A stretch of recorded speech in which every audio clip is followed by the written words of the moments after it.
my name is Lu Xu. I'm a reporter with the SaltWire network. Today we're going to talk about racism and Black youth. I'm joined here today by Jessica Bowden, who's the founder and president of the teen magazine called Teens Now Talk. Why do you think people tend to shy away from the coverage of Black youth? Well, I think, personally speaking, growing up, we know what to face, I guess, and you're kind of told, or you understand growing up, especially being a Black individual, what things are coming your way. And every year it gets piled on with other issues, and no one really addresses those issues.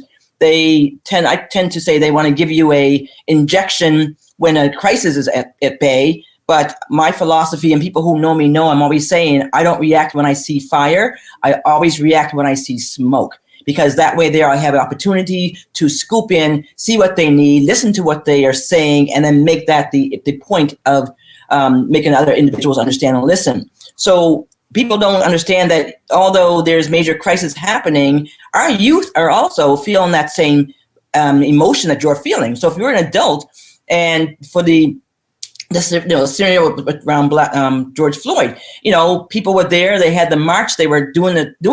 You've seen thousands, but how many youth did you see? And those youth are the same individuals who are carrying that pain.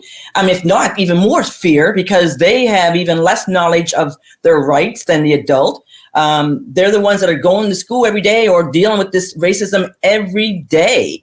And how they bring it back to their home or bring it back to their friends may vary based on the scenario or based on the situation. But the fact still remains that these youth have emotions. These youth have the feelings and the stress level that these youth are going through, not only because of COVID, but because of the other scenarios of the Black Lives Matter movement and the racism that's actually happening.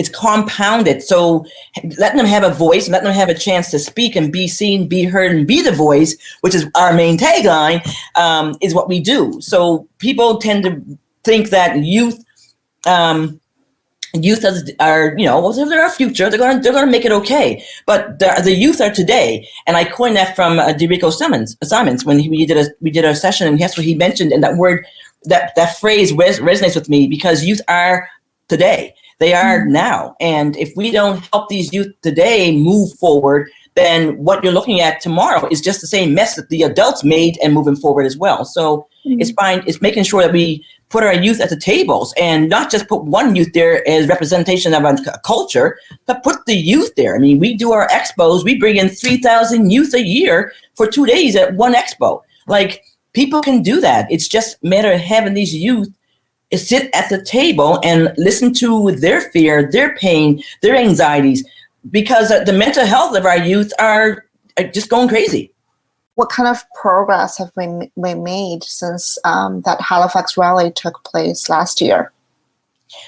We raised, I guess, and I say we as in me, myself, and I, and whoever else is part of that whole process.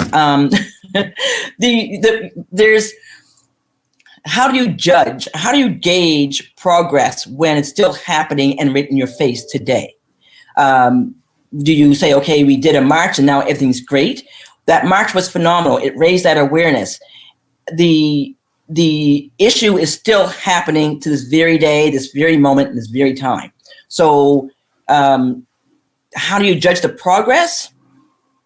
By making that change, by being accountable, by allowing yourself to be open enough to have the conversations. So when it comes to our youth, we still see our youth that are out there living in fear.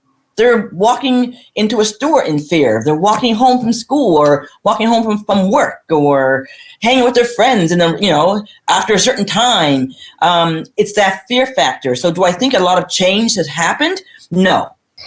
Thank you. I thank you. Thank you for your time. Appreciate it.